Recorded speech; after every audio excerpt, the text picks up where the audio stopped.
Olá, amigos e amigas que acompanham o podcast Bengalas, esse podcast que é direcionado a filhos, filhas de pais e ou mães idosos e que existe para ajudar você a lidar melhor com esse momento tão desafiador da vida.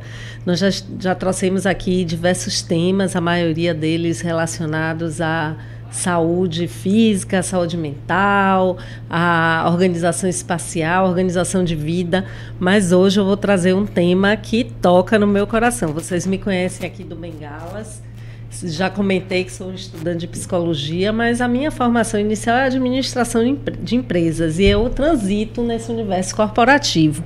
Por conta disso, eu tenho ficado bem atenta ao movimento do mercado de trabalho com as pessoas, em especial as mulheres da geração sanduíche, que nós tanto falamos aqui nesse podcast, essa geração, esse fenômeno novo de pessoas, em especial mulheres, que estão em vida produtiva, estão ativas, mas, ao mesmo tempo, precisam dedicar o cuidado a duas gerações, a geração ascendente e a geração descendente, ou seja, aos seus pais e também aos filhos, às vezes até aos netos, que é o meu caso, e às vezes a outros serezinhos, como os pets. Enfim, a gente fica espremido em tanto trabalho e tanto cuidado. Será que as empresas estão falando sobre isso? Como é que as empresas veem essas mulheres que estão com esse desafio a mais? E para falar desse tema, né, que para mim é um tema muito especial, como eu falei, porque toca a minha vida profissional, eu trouxe aqui uma convidada, que é a Daniela Facchinetti. Daniela, ela foi escolhida a dedo, viu, gente? Porque tem muita gente nesse mundo corporativo. Primeiro, ela é psicóloga clínica da abordagem TCC. Depois, no final, ela vai passar aí o Instagram dela para quem quiser contactar. Ela é assessora do CIS-Viver, que é uma empresa que trabalha com saúde nas empresas. E ela está, né, como vice-presidente da BRH Bahia, Associação Brasileira de Recursos Humanos, a Seccional Bahia, talvez a futura presidente. Não. Enfim, vamos deixar o presidente atual que está fazendo um bom trabalho. Então, ela transita no universo corporativo e no universo da saúde, por isso que foi escolhida a dedo com muito carinho, fora que eu acompanho a trajetória dela, uma profissional muito competente. E a gente faz uma curadoria muito cuidadosa, né, para só trazer gente boa para o Bengalas. Então, eu fiz a apresentação formal. Daniela, o que mais você quer falar de você? Para a gente depois começar a conversar sobre esse tema, né, da mulher no mercado de trabalho que cuida dos pais também. Sim, sem dúvida. Eu acho que, em primeiro lugar, te agradecer, né, agradecer a você pelo convite. É uma honra estar aqui hoje, gravando esse podcast, podendo fazer esse bate-papo, né, sobre um assunto tão importante, né? Estar aqui no Bengalas, conversando sobre o papel da mulher nas diversas funções cotidianas que a gente já tem acompanhado ao longo dos anos que a mulher ocupa e percebendo o quanto eu vou chamar de novo papel, tá? Porque é um papel que na atualidade tomou uma dimensão maior. Sim. E que as mulheres estão precisando aprender a lidar com ele. Então, assim, eu quero agradecer o convite, a oportunidade de estar aqui dialogando e aprendendo, sem dúvida, com você. E a minha primeira pergunta é: as empresas estão falando sobre isso, Daniela? Pois é. Eu, infelizmente, não tenho uma boa notícia para essa pergunta, um bom resultado. Hoje se fala muito pouco, quase nada, sobre esse tema de uma forma direta nas organizações. Se a gente for mapear os últimos anos, os últimos 5 anos, 4 a 5 anos, a notícia boa é que as empresas começaram a enxergar um dos sintomas, vamos dizer assim, que aparecem nas organizações e que tem a ver com esse papel dessa mulher, né, olhando para esse cenário de achatamento que ela vive, que é o lugar da saúde mental, né? Então, assim, a preocupação com a saúde mental cresceu fortemente durante e após a pandemia, isso se manteve. Então, as empresas começaram a ver que não existe uma outra saída senão olhar para a saúde mental dos seus colaboradores, porque entenderam o quanto isso é um motivo de adoecimento, muitas vezes silencioso, né? E que quando se reverbera já tem um grau de acometimento muito grande, né? Eu, uma vez, conversando com o médico do trabalho, assim, sobre esse tema, sobre o processo de adoecimento mental, ele disse, não, Daniela, mas a gente não tem um índice de absenteísmo elevado com CID de afastamento por doença mental. O que normalmente a gente tem é o absenteísmo com encaminhamento para o INSS sobre esse tema. E aí eu disse, claro, porque a pessoa, num primeiro momento, ela não diagnostica que ela está precisando de um cuidado, de uma atenção maior. Ela apenas acha que ela está mais cansada, mais sobrecarregada, está triste muitas vezes, se vê não dando conta dos papéis todos que ela costumava dar. Mas até ela entender que esse adoecimento está acontecendo de uma forma concreta, demora um tempo. E aí, muitas vezes, ela não vai entregar atestados médicos que vão mostrar o absenteísmo, mas ela vai se afastar pelo INSS. Porque ela já chegou num nível de adoecimento muito grande. Então, e às vezes, me corrija se eu estiver errada, tentam esconder até, né? Quem tem consciência, vezes. Porque, poxa, se souberem que eu estou assim, vão achar que eu vou estar menos produtivo, menos interessado. E não só por isso, Marta, assim, além do tentar esconder por conta de todos esses fatores que você trouxe, infelizmente, a gente vem de uma cultura onde a ansiedade, a depressão, o pânico, que são sintomas que podem ser causados, né, por uma situação como essa que a gente está falando, não são bem vistos socialmente. Então, aonde? Eu vou dizer que eu estou indo num psicólogo fazer tratamento? Eu não vou. Vou dizer que eu estou no psiquiatra? Nem pensar. Estou tomando remédio? Não. Então, eu me calo. Muitas vezes não compartilho esses sintomas e muitas vezes nem vou procurar um profissional capacitado. E outras vezes eu vou buscar esse profissional, mas tenho vergonha de falar para os meus colegas, para os meus amigos, para os meus familiares, né? E quanto mais para a organização. Principalmente quando essa organização não mostra uma atitude de acolhimento. Então, assim, voltando a enfatizar, né, a resposta para essa sua pergunta, infelizmente as organizações não estão vendo ainda com a importância que deveria esse olhar para essa mulher que hoje está na geração sanduíche, vivendo uma situação de achatamento, tendo que cuidar, além dos filhos, também dos seus pais. Que já era mal visto, né? Porque a gente, infelizmente, ainda escuta muito isso. Precisou vir essa temática, né, da diversidade, da inclusão, para colocar a cota feminina, porque Sim. antes era assim, a mulher vai engravidar, a mulher está de TPM, tem que sair para a escolinha do filho, para ver a apresentação da escolinha do filho, sim. tem que sair para levar o filho no médico. Imagine hoje essa mulher falar, não, eu tenho que levar meus pais no médico. E aí você toca num ponto bem, bem importante, assim, a mulher, até determinada faixa etária do filho, ela tem uma liberação legal, inclusive, para esse acompanhamento. Quando chega do ponto de vista dos pais, não existe essa liberação legal para acompanhamento, de uma forma onde ela se sinta, não, eu estou coberta, porque isso a empresa vai entender que é natural e a legislação prevê e eu vou sair, eu vou me afastar, porque eu vou acompanhar meu pai e minha mãe na cirurgia, ou porque eles estão precisando ir para uma consulta e eles não vão se lembrar de tudo que precisam dizer ao médico, e muito menos o que o médico disse que eles precisam fazer. Então, não há essa cobertura. Então, ou você está numa organização onde existe um olhar humano, onde existe uma atuação complacente para isso, ou você efetivamente vai ter que, muitas vezes, delegar esse papel a alguém, se você tiver essa pessoa dentro da sua família. Porque uma outra coisa que acontece é que as famílias, ao longo dos anos, estão virando famílias menores. Sim. Então, assim, as pessoas, muitas vezes, são filhos únicos, não tem um irmão para poder dividir, ou, às vezes, tem um irmão, mas está morando em outra cidade, em outro país, e não consegue fazer essa divisão de uma forma tranquila, né? Fora que, assim, um tema que a gente discute muito no Bengalas é o equilíbrio entre essa divisão, né? Que muitas vezes não é justo, mas isso dá um outro podcast. Mas voltando aqui, sua fala sobre os índices de absenteísmo me remeteu. Eu estive num congresso de saúde mental nas corporações, agora em março, foi em São Paulo, promovido pela Vitude.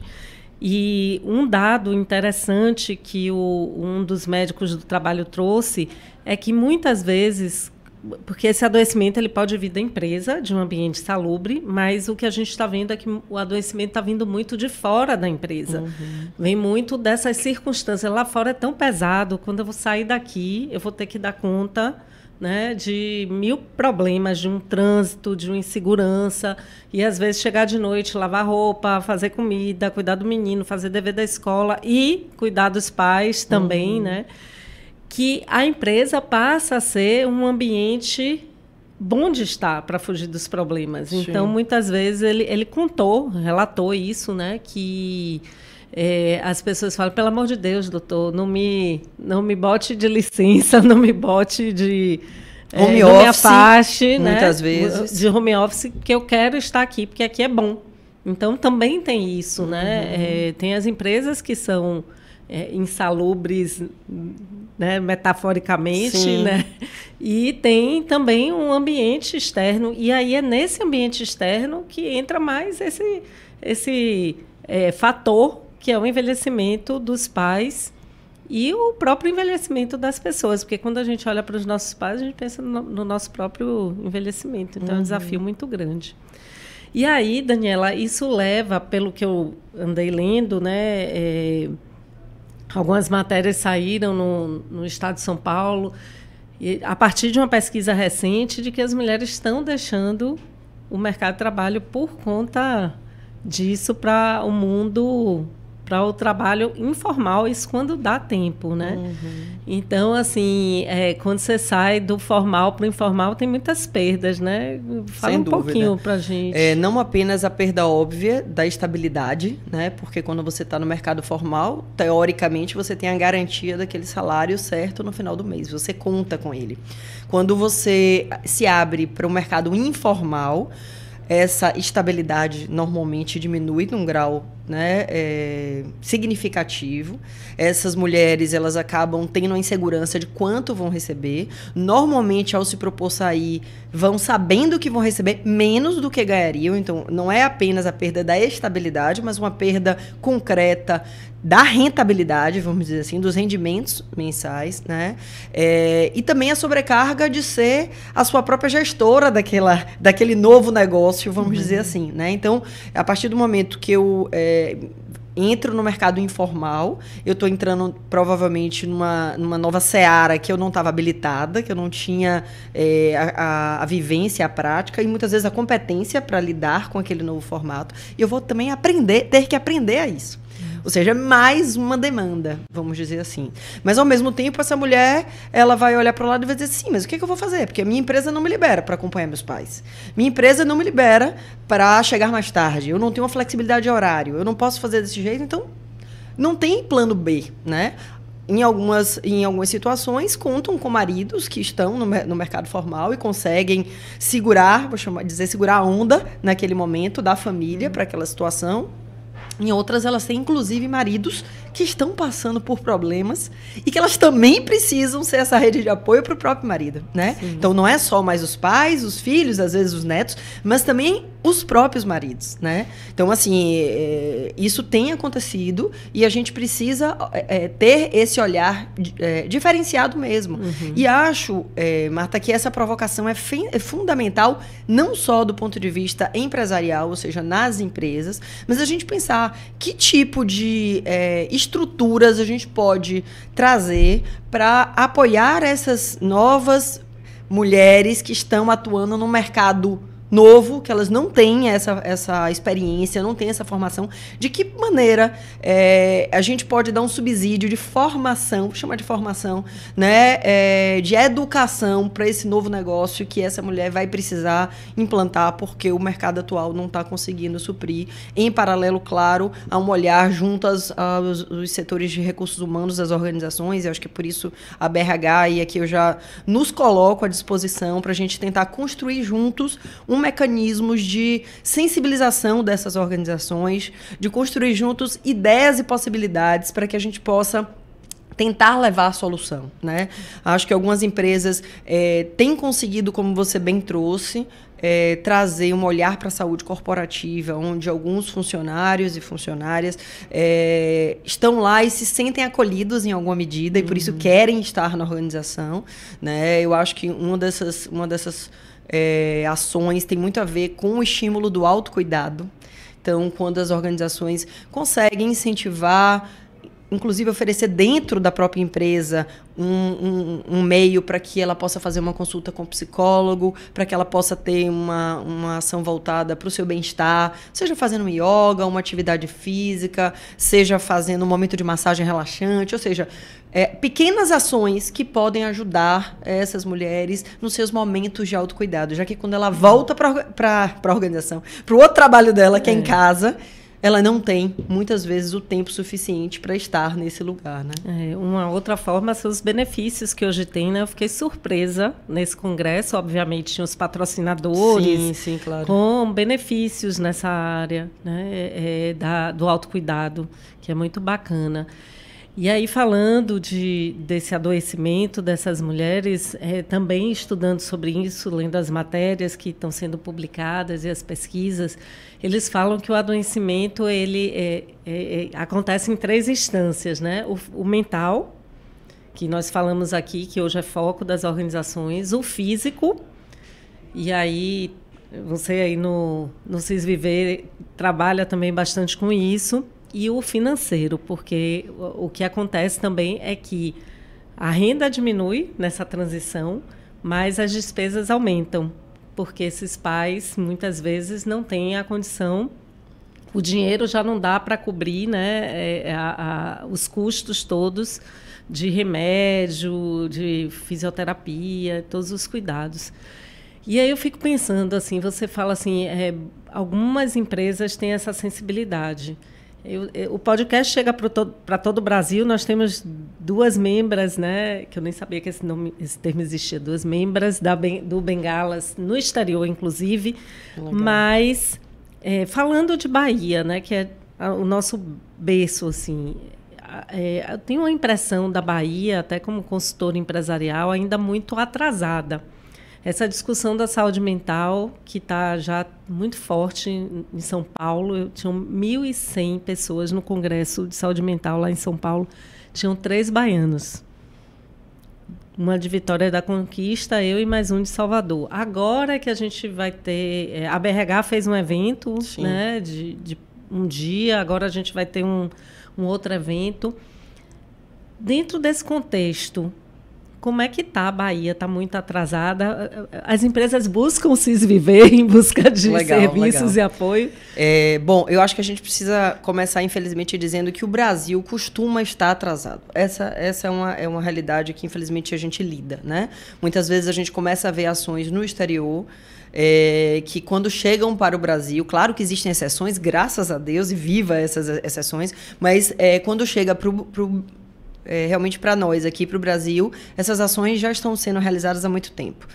No quesito Bahia, estamos ainda mais atrasados, né? A gente sabe que o Polo Sul-Sudeste costuma ser, vamos dizer assim, um polo pioneiro no Brasil no desenvolvimento de algumas ações. Mas a notícia boa é que a gente tem empresas com atuação nacional, multinacionais inclusive, que normalmente conseguem já vir de forma pioneira para o Brasil, para a Bahia, trazendo essas ações. Então, elas estão já acontecendo há um tempo. Então, eu foquei aqui a mudança significativa que houve pós-pandemia, mas precisamos ser justos. Antes da pandemia, a gente já tinha algumas empresas, inclusive aqui na Bahia, com este olhar voltado para a saúde mental, né? Enquanto CIS Viver, a gente tem uma atuação na saúde global corporativa. Então, a gente tem uma atuação que vai para a saúde mental, como você bem disse, para a saúde física, e o olhar para a saúde financeira também, né? Porque a gente sabe que muitas vezes nós não temos, como a gente não tem uma educação financeira na escola, a gente não aprende sobre educação financeira. Então, as pessoas chegam para o universo do trabalho sem conseguir administrar, né, os seus recursos, mas, como você disse, isso é ponto para um outro dia de podcast. Mas que impacta na saúde mental. Sem dúvida, nessa saúde mental. Então, a gente vê hoje organizações fazendo trabalhos muito interessantes, inclusive sendo premiadas aqui. A gente pode, né, até conversar sobre a possibilidade de indicar uma dessas organizações para vir aqui conversar com vocês, né, nesse sentido. Como eu disse, eu acho que uma das Uma das vantagens que eu acho muito legal é quando a organização permite que a própria casa da organização seja o lugar desse colaborador se olhar e se cuidar. E eu acho que a ação de oferecer atendimento psicológico dentro da organização, no horário de trabalho, que já acontece em empresas aqui na Bahia, eu tenho visto que tem tido um resultado muito grande. Só para você ter ideia, em uma organização específica que é cliente do CISV, a gente teve o seguinte feedback da gestora que nos procurou e disse: Daniela, a gente está conseguindo que uma pessoa que sempre quis fazer terapia, mas o marido proibia, pudesse ter um lugar seguro para que ela pudesse fazer a terapia dela e se cuidar. Então, assim, quando a gente vê nas organizações os gestores sendo atendidos, os colaboradores pensam: puxa, se meu chefe está sendo atendido, não vão me chamar de maluco, não vão me chamar de estressada e angustiada se eu buscar essa profissional. E elas acabam tendo, essas mulheres acabam tendo a oportunidade de desabafar e, nesse desabafo, entender que elas precisam sim de ajuda. Não é simplesmente uma sobrecarga física apenas, mas já existe um comprometimento da saúde mental que muitas vezes a gente não se dá conta mesmo. A gente acha que não são muitas tarefas, eu estou agoniada, preciso dar conta, estou no olho do furacão, estou na correria, estou apagando incêndio. Mas sim, repare que outros sintomas em paralelo estão acontecendo em sua vida. Como é que está seu sono? Você tem tido insônia? Você tem acordado de madrugada muitas vezes e não consegue voltar a dormir? Você tem se visto mais ansiosa, com o coração palpitando, se sentindo angustiada, com arritmia? Então, que outros sintomas têm acontecido e que você não está se dando conta, né? Outro dia eu fui dar uma palestra sobre saúde mental numa organização e falei desses sintomas, né? De quais são esses sintomas de ansiedade, quais são os sintomas de depressão, e para que essas pessoas que estão nos ouvindo possam dizer: poxa, isso é sintoma de ansiedade e depressão? Eu não sabia. Eu achava que isso era normal por tudo que eu vivo. Então, não procurava muitas vezes ajuda profissional, entendendo que isso é normal pelo estágio que está vivendo hoje, mas não é normal. Então, assim, mas Daniela, como não é normal se eu estou tendo que dar conta de todos esses papéis? Eu entendo que dar conta de todos esses papéis já é anormal, né? Já é algo que é humanamente difícil. Mas se esses sintomas mentais e físicos estão aparecendo, quanto mais cedo eles conseguem ser identificados e mais cedo se busca ajuda de um profissional, a chance de você conseguir ter e desenvolver estratégias para lidar com essa situação é muito maior. Então, esse é o grande foco, sabe, Marta? Eu acho que hoje as organizações precisam ser ponte de comunicação com essas mulheres para que juntas possamos pensar em estratégias, tanto do ponto de vista da saúde, quanto do ponto de vista efetivo do que a organização pode apoiar, porque, claro, se essa mulher sai das empresas porque ela não consegue conciliar, como a gente falou, e vai para o mercado informal, a área do recurso financeiro vai ser totalmente abalada, não apenas pela instabilidade, como eu já tinha dito, mas também pela diminuição de renda e pela dificuldade com os aumentos dos custos, como você acabou de trazer, né? E é ruim para a empresa, né? Que a gente sabe que rotatividade tem custo, às vezes você perde uma boa profissional por conta disso. E, assim, a gente está falando muito das mulheres porque realmente as estatísticas mostram que recai sobre a mulher o cuidado, mas tem também, eu gosto também de olhar sobre essa situação do ponto de vista do homem. Você falou assim, quando o líder faz, pode ser que eu me sinta mais à vontade para fazer. Aí eu fico imaginando, né, esses homens que uma das coisas que a gente discute no Bengalas, que eles têm a dificuldade de lidar. Às vezes esse afastamento não é porque é uma pessoa ruim, é porque esse homem não tem dificuldade de elaborar o emocional dele para lidar com o envelhecimento dos pais, com a possível perda dos pais, com a destruição da imagem desses pais. Esse é um ponto. Outro ponto, o homem, esse risco que a mulher corre de precisar deixar o mercado de trabalho, o homem tem essa sobrecarga de ser o provedor, de ser o bem-sucedido. E, enfim, tudo isso junto também é um peso para eles. Então, muitas vezes, esse não cuidar vai muito assim, deixa eu garantir aqui o trabalho, não posso olhar para isso, porque se eu olhar para isso, isso vai me perturbar. E se você elabora isso, né, com um profissional qualificado, as coisas podem ser vistas outro ponto de vista que não sobrecarregue ninguém. Faz sentido isso? Não, total sentido, né? Acho que a gente vem de uma sociedade machista. Nós crescemos sobre uma cultura machista onde o homem precisa dar conta. O homem não pode chorar, o homem não pode fraquejar, senão ele é covarde, senão ele é frouxo, enfim. Então, esse homem tem, de uma forma, claro, genérica, a gente tá abordando aqui, mas a obrigação de ser forte, de dar conta, inclusive de poder acolher a mulher nesse lugar. Então, ele não pode fraquejar porque ele tem que ser a pessoa forte para acolher e dar colo, literalmente, para essa mulher. E o que a gente vê é que quanto mais a gente normaliza, né? Porque se a gente traz de que a mulher pode, deve ocupar os lugares que foram historicamente, né, designados aos homens, a gente precisa empoderar que esses homens também possam estar nesse lugar que foram dados historicamente pelas mulheres e que são de todos, na verdade, né? É do ser humano. É do ser humano. Da família. É da família, do ser humano. E você sabe, assim, eu comecei a atender há uns 4 anos atrás, um senhor, na época ele tinha 73 anos. Ele estava ainda trabalhando e fazendo o processo dele de saída para aposentadoria, né? E ele me procurou dizendo, Daniela, eu nunca pensei na minha vida em ir para uma terapia. Nunca. Achava que isso era coisa de maluco, achava que isso não tinha sentido. Mas quando eu me vi, eu sempre trabalhei muito, sempre vivi para o trabalho. Quando eu me vi nesse processo de precisar, literalmente, fazer a minha saída, ele era gestor de uma grande organização, saída desse ambiente de trabalho, eu falei, e agora, o que é que eu vou fazer? E eu falei, não, eu preciso de terapia.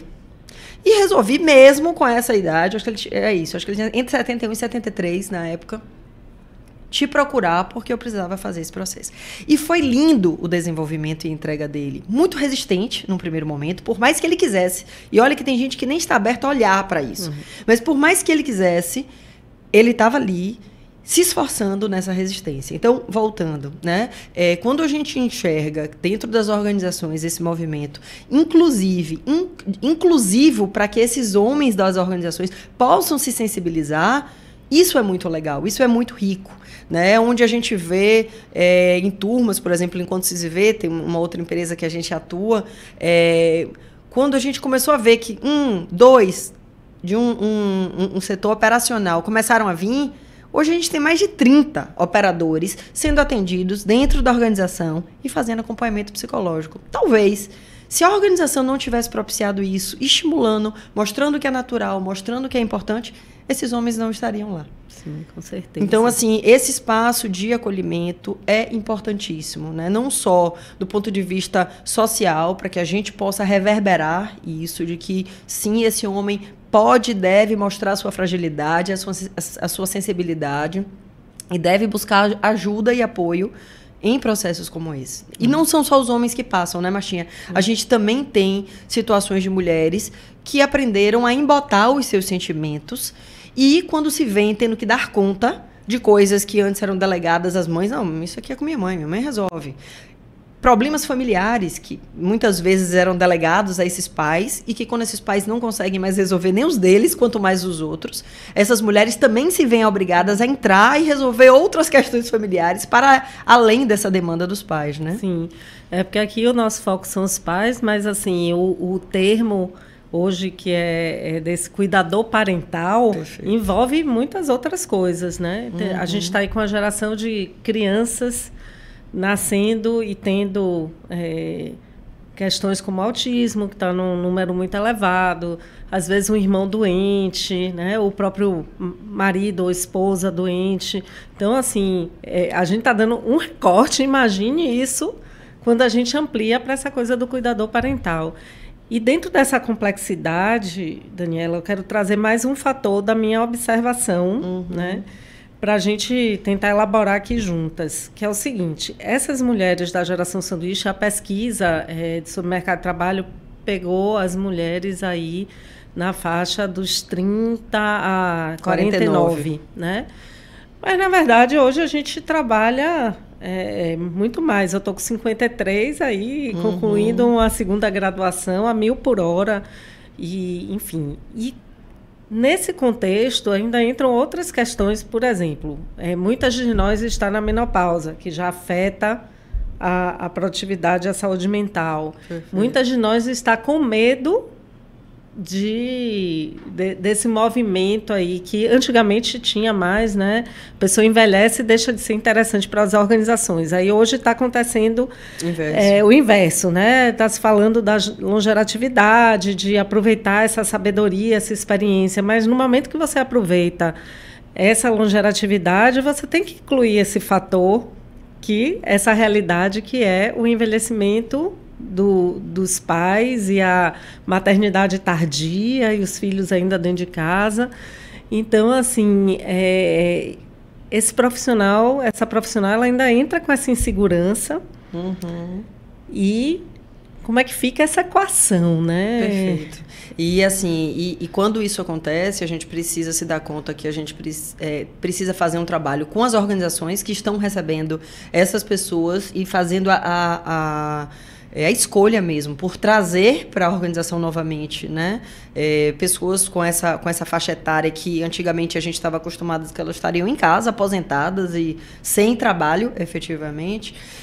A gente precisa trabalhar a nossa cultura, os nossos colaboradores das organizações para receber e a sociedade de uma forma geral. Eu estava vendo essa semana uma coisa inusitada, um restaurante, acho que foi no Japão, que ele abriu e ele só contrata garçons idosos e com demência. Ah, eu vi isso, muito legal. Então, assim, os clientes sabem que eles têm 30% de chance de receber os pedidos errados. E quando eles vão, eles topam esse desafio. Então, assim, você vai para o restaurante, você vai fazer seu pedido, mas você tem 30% de chance de receber o pedido errado e vai ter que estar tudo bem para você. Essa é a regra do jogo. Então, claro, eu estou falando de um extremo para o lado daqui, mas a regra do jogo precisa ser diferente. Eu acho que é essa provocação que você está me fazendo. Né? Assim, a regra do jogo para essa população precisa ser diferente da regra do jogo para aquele jovem de 20 anos que está entrando no mercado de trabalho, normalmente sem filho, sem pais para ter que dar conta, ou seja, sem tantas outras responsabilidades. Então, sim, a gente precisa olhar para essa regra do jogo e não está sendo olhado ainda. Né? Precisam ser pensadas novas formas, novos benefícios, novos funcionamentos mesmo para essa atuação profissional. E não só pensar nas formas, como educar os colaboradores da organização e, eu digo, a sociedade de uma forma geral, com mais paciência, com mais tolerância, porque, infelizmente, a gente vive numa sociedade cada vez mais impaciente e intolerância, com erros, com atrasos, ninguém quer perder tempo. Então, a gente precisa olhar para isso de uma forma diferente. Eu vim de uma escola profissional onde, antes de se falar, né, de equidade, diversidade, inclusão, já se falava do convívio intergeracional. Né? Um grande líder que eu tive, ele falava assim, o jovem, ele traz a energia, ele traz a mobilidade, a flexibilidade, a inovação, mas ele não tem a maturidade, ele não tem a experiência. E hoje a gente tem um fator novo, que é esse jovem, muitas vezes, ele não quer se submeter a coisas. A verdade é essa situação, né? Sim, a responsabilidade de um cargo de liderança. Então, há cobranças. Isso ainda é muito novo, a gente está tentando entender, né? Muita gente olha para isso com preconceito, outros olham como jovens, essa geração está vindo ensinar alguma coisa para a gente não acabar do jeito que está, mas eles veem os pais justamente adoecendo, né? Tendo essas dificuldades, estressando. Aí fala, pô, esse negócio de trabalhar não deve ser bom, não. Não é para mim. Ou não trabalhar nessa estrutura dessa forma, né, de empresa. E aí, mesmo que antes tinha preconceito com esse profissional mais maduro, hoje está se vendo meio sem opção, vai ter que ir por aí, né? Então, é um repensar mesmo geral. E aí, nesse contexto, assim, falando agora, tirando o chapéu CISVIVER, botando o chapéu ABRH, né? Como é que a ABRH está vendo, se é que está vendo, discutindo todo esse movimento, desde a longevidade da geração sanduíche? Isso está na pauta? Não, assim, sem dúvida está na pauta o entendimento e a necessidade de que a gente hoje vive um outro mercado de trabalho, que bom, um mercado mais inclusivo de diversas formas, como a gente está trazendo, e olhando para essas pessoas 60 a mais, 50 a mais, que estão voltando para o mercado de trabalho, muitas vezes se aposentaram e se afastaram, outros nem isso, continuam, né? E estão nessas organizações. Isso está sendo visto e está sendo discutido. O que eu vejo é que a gente ainda não tem as respostas que a gente precisa. E a gente talvez precise acelerar a busca por essas respostas. Ou seja, de forma mais proativa, tentar pensar quais são as alternativas, o que é que pode ser feito, o que é que a gente pode implantar em conjunto, o que é que a gente pode propor em conjunto como um novo modo operandi de funcionamento para esse novo colaborador de mercado de trabalho que tem as suas demandas específicas e precisa ter as suas necessidades específicas atendidas. Então, assim, acho que essa provocação é importantíssima, né? Como eu disse, coloco a BRH aqui à disposição para que a gente possa trazer esse tema para a pauta mesmo, nos congressos, nos fóruns, discutir, e que a gente possa ir para além disso, né? Tentar chegar nas organizações de uma forma mais direta, né? Hoje a gente tem uma parceria importante com outras associações, Anshan, COFIC, organizações que podem nos ajudar a chegar no meio empresarial, nessas organizações empresariais, para que a gente tente buscar soluções com um tempo de resposta que mais rápido. Demanda, né? Exige, porque a inversão da pirâmide etária é uma realidade. Sem dúvida, sem dúvida. O último censo do IBGE mostra isso. Cada vez que eu converso, vai surgindo uma coisa. Agora me ocorreu algo que eu não falei aqui, que pode até ser um tema, que é a própria questão previdenciária, né? Quem vai sustentar isso? Se você está no mercado informal, para sustentar isso do ponto de vista do tempo, da sua energia, da sua dedicação, mas da perspectiva previdenciária, você fica descoberto. E o que é que vai ser? O que é que vai ser da gente quando a gente chegar lá? E aí, essa sua provocação me dá vontade de fazer uma outra em cima dessa, que é assim, o quanto a gente está olhando para o nosso plano de vida e carreira, entendendo que o nosso plano de vida e carreira não pode ser mais aquele plano de vida e carreira arcaico, que era pensado mentalmente de aposentadoria aos 60 anos, não cabe mais, não cabe não apenas do ponto de vista da sociedade que a gente tem acompanhado, mas a nossa própria vontade, com toda certeza. Ao chegar aos 60, ativas, com uma boa saúde, a gente vai querer continuar trabalhando e produzindo. E como é que está meu plano de vida e carreira para este momento? Como é que eu estou desenhando? Ah, Daniela, pelo amor de Deus, eu já estou tanto problema com meus 50 aqui, você quer que eu pense nisso? Precisa pensar.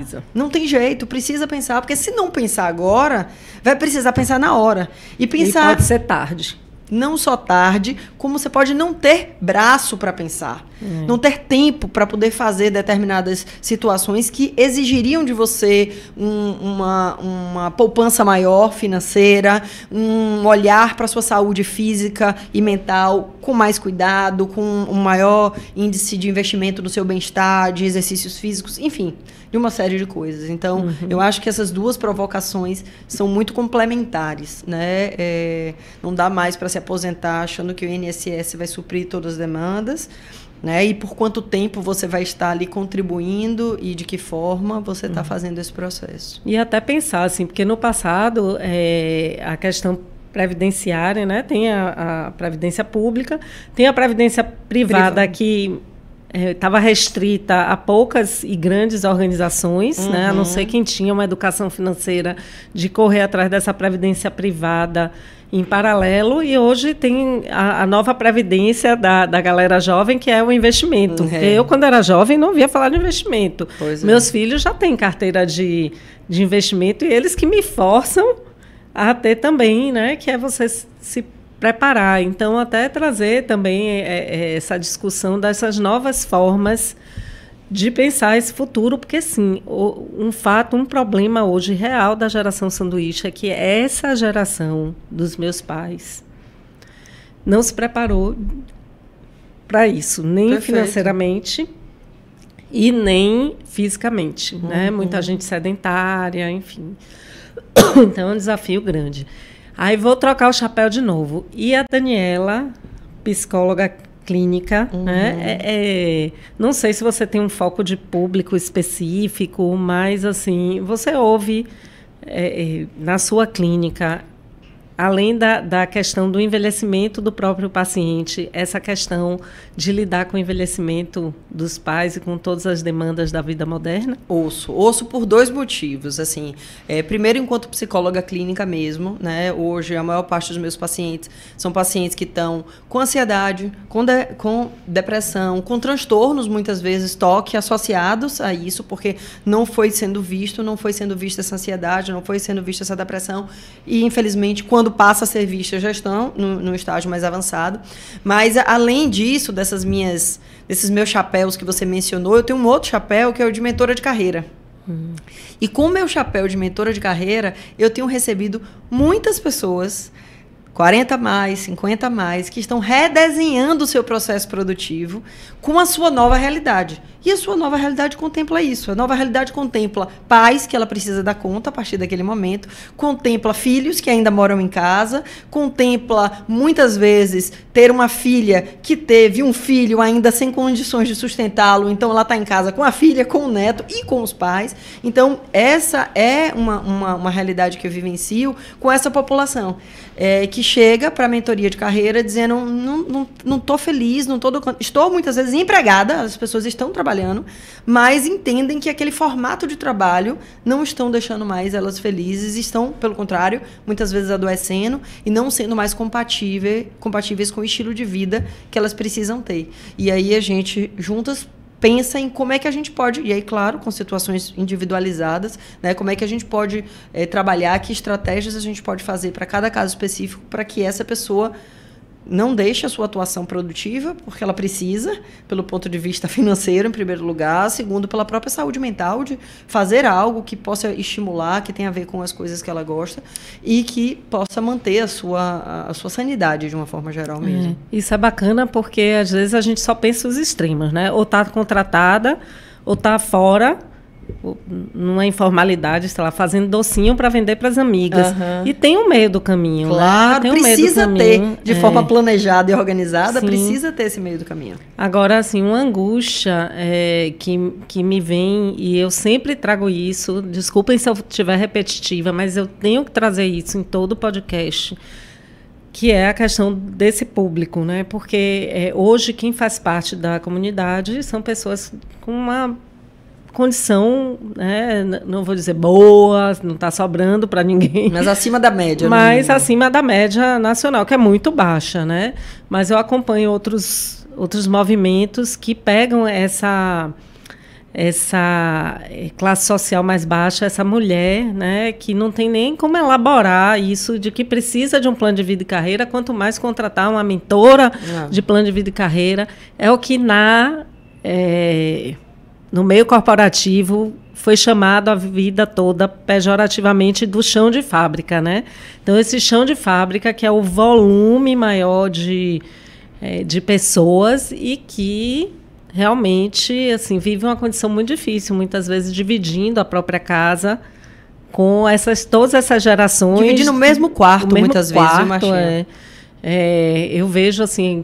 que tudo eu olho sobre isso, né? Vi algumas postagens de que tem que botar, às vezes, esse idoso na sala, porque precisa de uma cama hospitalar, o idoso acamado, né?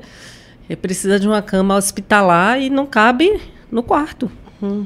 Ou não tem quarto para esse idoso. Então, fica aqui uma provocação da gente pensar isso para além das executivas, porque o pouco que eu conheço, né, do seu trabalho e é o público que eu trabalho também, é o público mais da liderança, né, desde a liderança técnica, intermediária até a alta liderança, mas e esse chão de fábrica, né? Como é que a gente chega lá? Será que a gente tem espaço para provocar nas empresas esse pensamento para além dos executivos? Eu acho que esse chão de fábrica acaba vivendo muito no que você trouxe do sentimento masculino, né? Que é não olhar para isso. É meio que assim, muitas pessoas do chão de fábrica não olham para determinadas questões porque não podem olhar. Porque não tem estrutura para olhar, porque não tem como dar conta, vamos dizer assim, né? Eu acho que quando a gente faz essa provocação necessária, né, das organizações para esse olhar, como eu citei, dos operadores de uma empresa fazendo esse acompanhamento psicológico, com toda certeza, Só o acompanhamento psicológico não vai dar conta de várias outras questões, mas o acompanhamento psicológico ajuda a aprender a olhar, a começar a olhar para aquilo de uma forma dolorosa, mas com a perspectiva de solução de algum ponto, né? E ao poder fazer isso, aos poucos outros avanços vão acontecendo. Então, sim, acho que é possível as empresas começarem a olhar, como muitas vezes no passado se tinha um plano de aposentadoria, onde algumas organizações ofereciam, inclusive, mentores. A própria organização oferecia para aquelas pessoas que estavam se aposentando pela organização para poder lidar com isso. Quem sabe, por exemplo, a organização oferecer algum tipo de auxílio, onde uma profissional com experiência em situações como essa pode indicar aconselhamento para pessoas que estejam vivendo como isso, para que o Bengalas possa chegar na organização. A gente possa ter o Bengalas como um ponto de referência focal. Estou falando que veio na cabeça aqui agora, tá? Mas foi algo que eu já pensei, viu? Como é que a gente pode ter grupos dentro da organização, grupo de acolhimento. Perfeito. Não precisa ser se não der para ser, né? Se puder ser, ótimo, terapia, mas um grupo de acolhimento, só o falar, o compartilhar, o ver que sua dor é minha dor e a gente trocar ideias, poxa, já ajuda muito. Eu acho que esse é um cenário possível e eu me comprometo com você da gente desenhar isso aí. Eu acho que é um cenário possível, eu acho que para além do possível é necessário. E acho que dá para a gente, com certeza, estimular organizações que já estão sensíveis para talvez serem cases de referência nisso. E as outras organizações começarem a olhar, pô, que legal, é possível. Dá para fazer. E como é que a gente pode viabilizar isso? E tem aqui, para ir fechando nossa conversa, porque infelizmente o tempo é curto, me ocorre mais uma coisa. Com essa inversão da pirâmide etária, né, com essa mudança toda que está acontecendo na sociedade mundial e no Brasil, a empresa também tem um papel importante em influenciar as políticas públicas, né? Porque é uma voz que é escutada e a gente vai precisar ter. Agora, por exemplo, está correndo um projeto de lei de um benefício para essa mulher que precisou parar tudo para cuidar dos pais, porque ela não tinha nenhum benefício. Então, assim, eu penso também que um outro caminho que a BRH, pela força que ela tem e por essa interação com outras entidades, né, e aí FEComércio, FIEB, né, que a gente possa também trazer essa discussão para que o empresário chame para as políticas públicas, porque senão também muitas vezes cai para o empresário resolver... Fica muito grande. Ele não sabe o que fazer. Não sabe, né? Muita coisa para a gente dar conta. Você falou de mentoria, eu trabalho fortemente com treinamento. Eu fico vendo gente, às vezes eu estou no treinamento falando, a empresa tem que dar conta de uma educação que não foi provida lá fora e que agora a pessoa já mais velha vai ter que aprender aqui na sala de aula. Bom para mim, que eu vendo meus treinamentos. Mas, assim, não é bom. Não era para ser. Né? Não era para ser. Eu queria estar dando um treinamento de com outro enfoque, né? Com outra qualidade de interação. Então, eu acho que também fica essa provocação, assim, para como essas instituições, associações, né? Federações, confederações podem trazer essa discussão da longevidade, da longevidade, da geração sanduíche para o âmbito das políticas públicas, porque a gente tem força como empresário, né? Perfeito, perfeito. Eu acho que essa provocação é super legítima e, como eu disse, conte conosco, né? Não só comigo, mas com a BRH, para a gente entender de que forma a gente pode dar uma contribuição mais substancial para a sociedade como um todo, porque não é só nem para essas mulheres. A partir do momento que a gente consegue olhar para essas mulheres e promover uma melhor qualidade de vida e bem-estar para elas, a gente está promovendo qualidade de vida e bem-estar para a sociedade, porque com todo mundo que convive com elas. Né? Porque não tem como dar conta de tudo isso e estar bem em todos os âmbitos. Então, essa mulher que está sobrecarregada nesse nível não é a melhor esposa que poderia, não é a melhor filha que poderia, não é a melhor mãe que poderia. E não é a melhor profissional que poderia, claro. Então, a partir do momento que a gente consegue dar uma outra estrutura para ela, ela vai ser uma profissional melhor, ela vai ser uma esposa melhor, ela vai ser uma filha melhor e ela tende a ser uma mãe melhor.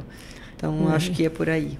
E você que é empresário, você que é executivo, tem muita pesquisa aí já mostrando, né, que as pessoas, quando estão bem, elas são mais produtivas. Então, se você não fizer isso pelo coração, faça pela razão. E, Daniela, para fechar, onde é que as pessoas te acham? Quem precisar aí de uma psicóloga clínica ou o empresário que estiver nos ouvindo que precisar, queira interagir com a BRH ou queira os serviços do CISViver, onde é que te acha? Legal, maravilha. Eu tenho um Instagram, Daniela Facchinetti. Vou soletrar meu sobrenome. Por favor. F de faca, A de amor, C de casa 2 vezes, H-I, N de navio, E de elefante, T de tatu 2 vezes, I de igreja. É um sobrenome complexo. Eu vou deixar meu WhatsApp. 71999-121312. Estou à disposição para um bate-papo, para o que eu puder ajudar, sem dúvida. E tudo isso é muito novo, é muito bom ouvir assim, que a gente precisa construir todos juntos, né? Então, sem perder a força, a disposição, vamos em frente. E obrigada a você que ficou conosco até o momento. E continue ligado aqui, porque o podcast Bengalas só traz gente boa e só traz temas interessantes. Até o próximo episódio. Foi um prazer. Obrigada, Daniela. Obrigada a vocês.